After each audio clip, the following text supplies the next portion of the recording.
Welcome to our channel. Today we're diving into the fascinating history of ancient Greek temples, those iconic structures that have inspired awe and wonder for millennia. But have you ever noticed that most of them are missing something rather important, I'd say? Their roofs. We're used to seeing these majestic columns reaching for the sky, but it's easy to forget that they once supported grand roofs, often adorned with intricate carvings and vibrant colors. So where did they all go? Join me as we unravel the mysteries behind these roofless wonders and explore the forces, both natural and man-made, that have shaped their destiny over centuries. When we talk about ancient Greece, we're talking about a region sitting right smack on a tectonic plate boundary. This boundary is where the African plate meets the Eurasian plate, creating a hotbed of seismic activity. The constant movement of these plates means that the ground beneath Greece is always shifting, always alive. It's a seismically active zone, folks, and that means earthquakes are a fact of life, even today. Modern Greece still experiences frequent tremors, reminding us of the powerful forces at play beneath the Earth's crust. These quakes can range from minor shakes to devastating events that cause significant damage. Now, imagine those massive marble structures built with the technology of the time.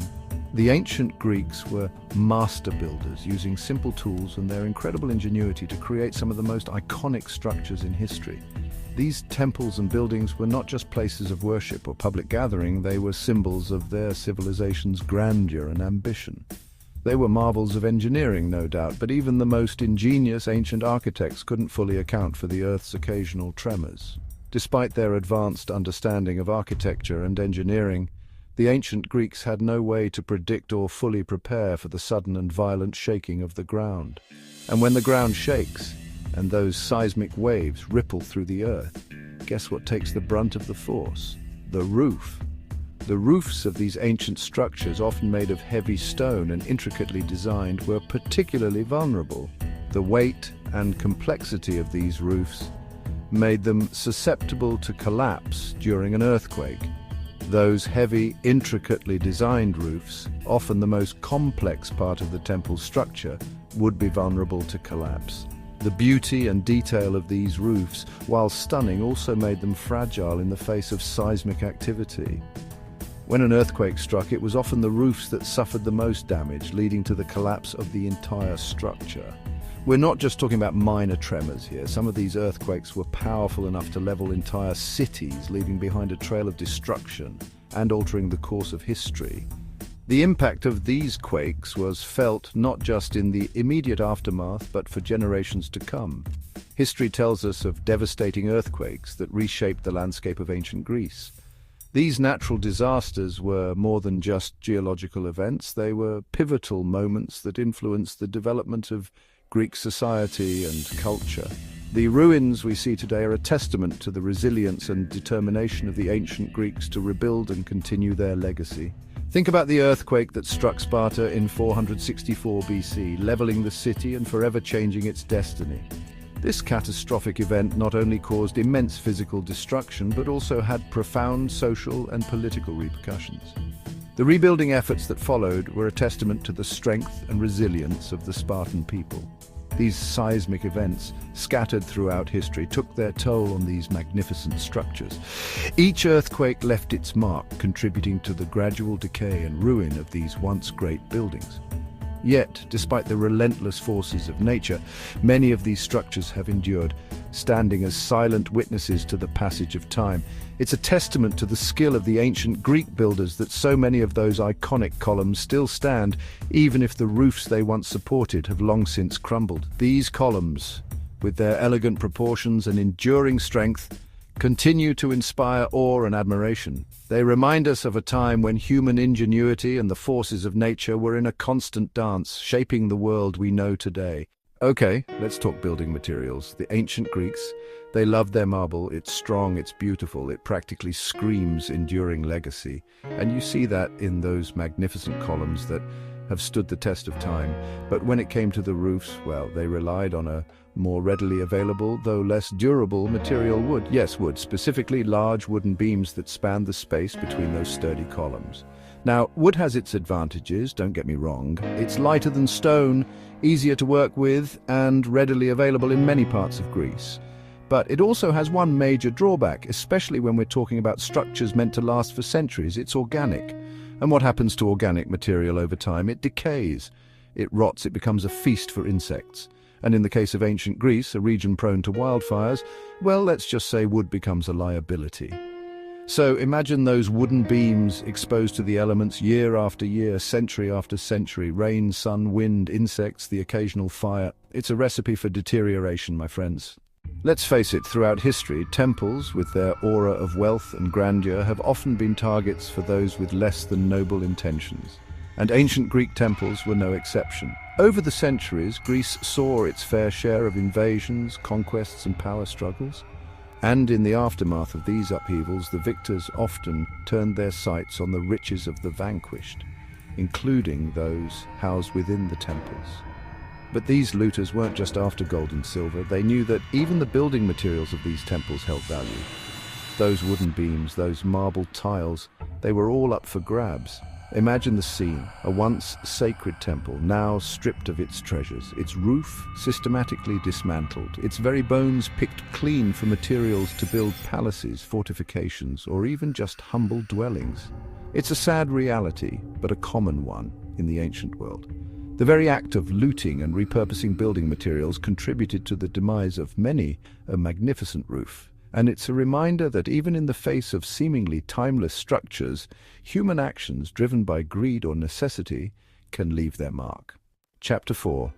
A war of attrition, weather and erosion. We often think of mountains as enduring symbols of permanence, right? These towering giants seem unmovable, steadfast and eternal. But even mountains over eons are sculpted and reshaped by the relentless forces of nature. Wind, water and temperature changes all play a part in this grand slow-motion dance. The same holds true on a different timescale for those ancient Greek temples. These structures, built with such precision and care, are not immune to the passage of time. Imagine the relentless Mediterranean sun beating down on those temple roofs, day after day, year after year. The sun's rays, though seemingly gentle, have a powerful impact over time. The heat expands those materials only to have them contract again in the cool of the night. This daily cycle of heating and cooling causes stress on the stone, leading to cracks and fissures. It's a slow, steady dance of expansion and contraction, and over time it takes its toll. Then there's the wind. The wind, often overlooked, is a powerful agent of change. The Aegean Sea is known for its strong winds, and these winds, carrying tiny particles of sand and salt, act like sandpaper on those exposed surfaces. The abrasive action of these particles gradually wears down the stone. It's a process we call erosion, and it's happening constantly, even if we don't always notice it. Erosion is a silent, persistent force, slowly but surely altering the landscape. And let's not forget the rain. Rainwater, often seen as a life-giving force, can also be incredibly destructive. Those downpours, sometimes torrential, can seep into the smallest cracks and crevices. Over time, the water works its way deeper into the stone, weakening it from within. And when water freezes, it expands, widening those cracks, weakening the structure bit by bit. This freeze-thaw cycle is particularly damaging in colder climates. It's a war of attrition, my friends, a slow and steady assault by the elements. Each drop of rain, each gust of wind, each ray of sun contributes to the gradual decay. And over centuries, even the most impressive structures can be worn down, their roofs slowly giving way to the relentless forces of nature. The grandeur of these ancient temples may fade, but their stories, etched in stone, remain for us to uncover and cherish. Chapter 5. From Temple to Town Square, Neglect and Repurposing. The ancient world wasn't static. Empires rose and fell, beliefs shifted, and what was once sacred could easily fall into disuse and eventually oblivion. And that's exactly what happened to many ancient Greek temples. As centuries passed and new religions and cultures took hold, those once vibrant centers of worship were often abandoned. No longer maintained, they were left to the mercy of the elements, and perhaps more importantly, to the whims of people. And people, being practical creatures, saw those abandoned temples not as sacred relics, but as convenient sources of pre-cut stone and timber. Why quarry new materials when you have a whole temple just sitting there, ripe for the taking? So those roof tiles, those wooden beams, they were repurposed. They became part of houses, churches, fortifications, a testament to the resourcefulness, some might say pragmatism, of those who came later. It might seem disrespectful to us now, But in the grand cycle of civilization, it's not uncommon. What was once sacred becomes commonplace. Its materials absorbed back into the fabric of daily life. Chapter 6. The Long Shadow of Time, Longevity and Legacy. Let's take a step back and consider the sheer timescale we're talking about here. The ancient Greek temples, standing tall and proud, are not just relics of a bygone era. They are silent witnesses to the passage of time. Many of these temples, they were built between the 6th and 4th centuries BC. Imagine the world back then, a world without modern technology, where human ingenuity and craftsmanship were the primary tools. That's over 2,500 years ago. Think about it. These structures have seen the rise and fall of empires, the birth of new religions, and the evolution of human thought. That's older than the Roman Empire, which itself has left an indelible mark on history. Older than the invention of paper, a medium that revolutionized the way we record and share knowledge. Older than the very concept of zero as we know it, a mathematical breakthrough that changed the course of science and engineering. These structures have witnessed millennia of history unfold. They have seen countless generations pass by, each leaving their mark in some small way, and yet those columns, those sturdy marble columns, they're still standing.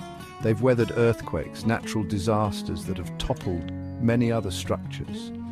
They've withstood the slow erosion of wind and rain, elements that have worn down mountains and carved out valleys. They've even survived being repurposed by generations past, who saw value in these ancient stones and incorporated them into new buildings. It's a testament to the skill of those ancient Greek architects and builders, their deep understanding of materials and geometry, their ability to create structures that could endure, at least in part, for millennia. They were not just building for their time, they were building for eternity. But those roofs, often made of more perishable materials, they weren't so lucky. They succumbed to the ravages of time, leaving the columns to stand alone. They're the silent testament to the relentless march of time, to the forces of nature and the impact of human actions. So the next time you see an image of a roofless Greek temple, don't just see a ruin, see a story of ingenuity, of resilience, and of the enduring power of time itself. These ruins are not just remnants of the past, they are lessons for the future. They remind us of the impermanence of human creations and the enduring nature of human spirit. So the next time you see an image of a roofless Greek temple, don't just see a ruin, see a story of ingenuity, of resilience, and of the enduring power of time itself.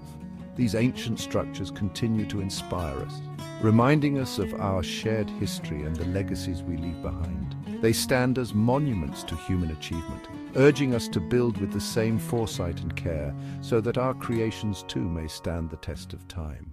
Thanks for watching. If you enjoyed this video, don't forget to like, share and subscribe for more historical insights. See you next time.